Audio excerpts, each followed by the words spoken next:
For people who don't know, because I try to bring it back to people who are, it's like, Right. where is Umbria? So we are in the region of Umbria, which is just below the region of Tuscany. Culinarily, is that a word? Speaking very similar regions. In this case, we're talking about bread that is made without salt, so most people who've been to Florence, when they bring you table bread and you try it and you're like, this is very bland. It's bland because it doesn't have salt. Why doesn't it have salt? What are the reasons? What do they tell us, and what's the truth? So I actually brought props today. I brought this little set of books that I got. They were published by the region of Umbria, and they have foreign visitors to Umbria and what they said about Umbria. They have Umbria in poems, and one of them is the foods and wines of Umbria. Okay, I'll get some pictures afterwards. Yeah, so sure. You get a close up. This is like, I don't know, late 1990s they put this out. Okay. And it talks about this unsalted bread, and it tells this story. So Perugians tell a story, an origin story about unsalted bread. I should also say this story is very recent. We'll come back to that. The story they tell makes perfect sense, and it fits into this awesome archetype of David versus Goliath, sort of. Real quick, you say Perugians tell this. Yeah. If you go on a tour in Florence, they tell the same thing. If I'm thinking... There's a whole bunch of stories. Okay. None of which have any historical basis at all, which just links them. Okay. So, what is the story in Florence? Well, it has something to do with like the Papal Wars, and there was a tax on the salt, and as a result, they were like, well, we can't afford to use salt because it's taxed too high, so we're going to stop using it. Fast forward to 2025. Why that is sustained, I don't really know. That's the extent of my knowledge. So they also tell a story about the Pisans blockading the Arno. Pisa is at the very end of the Arno River. Florence is on the Arno, and theoretically they were bringing salt up the river. It makes perfect sense, just not true. Most of Florence's salt was from salt mines, not from the sea. That doesn't check out. Also, whenever they're like, oh, it's the Pope, and you're like, which Pope? And they're like, oh, a Pope. Well, there were lots of popes. And how did the Pope have control over the Grand Duchy of Florence? Like, how did that work? The Pope never owned Florence. The Pope did have, because Italy, before it was a united country in 1861, as you know, was all these little principalities, and there was a big kingdom in the south. And the Pope owns most of central Italy. So not Tuscany, but like what's now Umbria, the region around Rome, Lazio, some of Abruzzo. He owns a whole bunch of it, central Italy, and he's like both the Pope and also like the king, the elected king of what's called the Papal States. And Perugia's in that. But Perugia has these three cool things that they can do autonomously. They can mint their own money. I don't know if it was like the Perugian ducat or something. I don't know. They can, when you get tried in Perugia, like in a court, the judge is not a papal appointed judge. It's a hometown judge. Perugians could make their own judges, which is cool. And then also they could buy their salt from whomever they wanted. Now, I don't know, how much salt do you buy in a year? In a year? In a year? Yeah. I mean, in a box, how much salt do you buy? I mean, it's probably volumetrically in a year. A year. Like this. Okay. And like, so let's say a pound? Yeah. And how much does that cost you? Oh, I'd have to ask. See, I have somebody that does the grocery shopping for me. I'm just nice. so detached. No, I'm joking. Oh, I don't know. That's like a pound of salt is probably like 12 euro. I don't know. Maybe like less. something Less minimum. I mean, but yeah. like not a crazy part of your budget, right? If you go back to the Middle Ages, to the Renaissance, even up until like the 1800s, the salt tax was one of the main sources of revenue, not just for the Pope, but for lots of European states, because salt was expensive. It's a rock. It's heavy. It's hard to move. It's hard to get. Whether you're getting it out of a mine or you're getting it out of a salt flat, it's a lot of work. And they needed it so much for preserving food. Yes. So look at my thigh, right? I'm going to hold my thigh up here just for a second. Now, if you cut off right here, you cut off right at my knee, right? I'm going to ask this question. I don't actually want you to answer. How many pounds of salt do you think it would take to cover my entire thigh? I mean, how many pounds of salt? Probably not 2, right? I mean, it's a decent amount of salt. You got to cover the whole thing. And a lot of it would fall off. It'd be a lot of waste. Yeah. You're going to have to like really mound it up. Yeah. Salt, like you said, was crucial for preservation.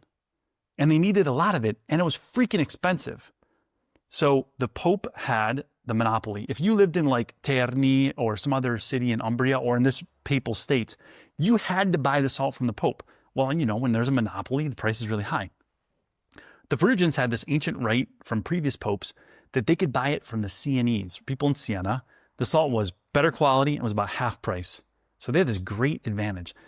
In 1540, this all comes to a head. The Pope comes up, the new Pope comes up and he says, look, I need money to battle the heretics.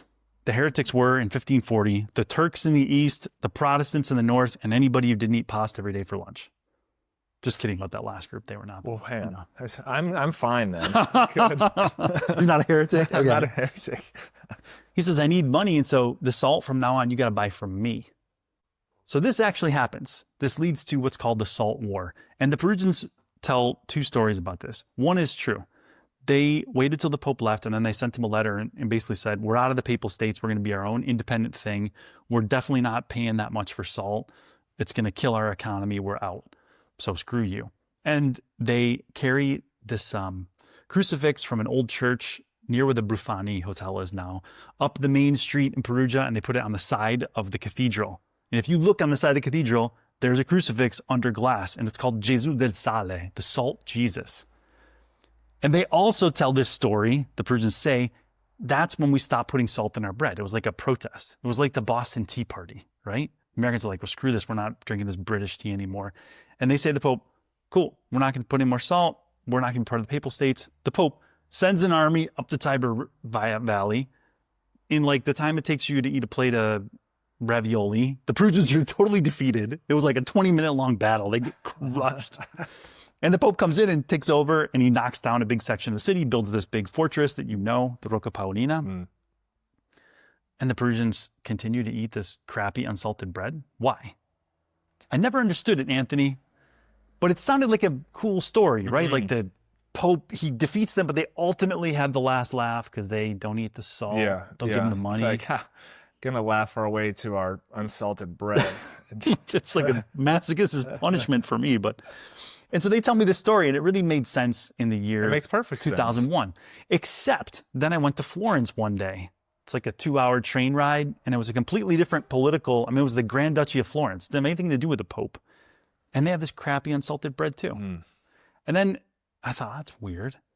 But then they tell you the story about the Pisans and the Pope, and you're like, all right, well, it's sort of like the Perugian story. But then I went to Abruzzo one time too, to Teramo with a roommate, and they had this unsalted bread there too. And I thought, wait a second, we're like hundreds of kilometers away from Perugia. The Salt War didn't happen here. What? So I thought, okay, I got to figure this out. So I called every single provincial tourist office in Italy, and I made a map of where people drink, or where people eat salted bread. And it's just the whole center of Italy. But it doesn't line up to the borders of any administrative political state in the past. And so I did some more research, and I won't bore your listeners on the historical sources, but basically, from the records of the hospital in Perugia, they had their own bakery, and you can tell that Perugians have been eating unsalted bread since the 1400s, so like 140 years before this Salt War. But the other weird thing is, if you look at books from the 1950s, 60s, there's no mention of this story at all. This story about the Pope being the reason that they eat unsalted bread here is from the 80s. I couldn't find it anywhere before the 80s. And as soon as one cookbook publishes it, boom, it's everywhere. And everybody in Perugia will tell you that about the Salt War. Yeah. And it makes sense. Like the salt, it was expensive, the Pope, but it's not true. But why don't they do it now? Why don't they put salt in the bread today? Did you eat Peter Pan peanut butter when you were a kid, or like Jiffy or Jif? Of course, yeah. Okay. I remember, I did too. I remember the first time that I ever had European peanut butter. I think it was Calvé, which I think is from the Netherlands. Okay. I remember eating this peanut butter, and I was like, ugh, this tastes like peanuts. Because American peanut butter is like palm oil and sugar, and there's a little bit of peanuts ground up in it. Probably some caramel color to make it brown. Yeah, exactly. I love Peter Pan peanut butter. When I go home, I have at least, I try not to have too many because it's all freaking sugar, but I'll get like legit Wonder Bread, like that crappy. I'll get that. I'll get Jif or Peter Pan, and I'll get strawberry jam, and I have a peanut butter and jelly sandwich. Can take the man out of the U.S., but can't take U.S. out of the man. Got it. I grew up with that. And I think the unsalted bread thing is the same thing. I think they just grew up with it, and it's in all the stores. And like, if you grow up with it, you sort of like it. I don't know. Like, I think it's the same reason I really like the chili, like it's made in the United States instead of how it's made in Mexico. Yeah, that's fair. I think it's just that simple.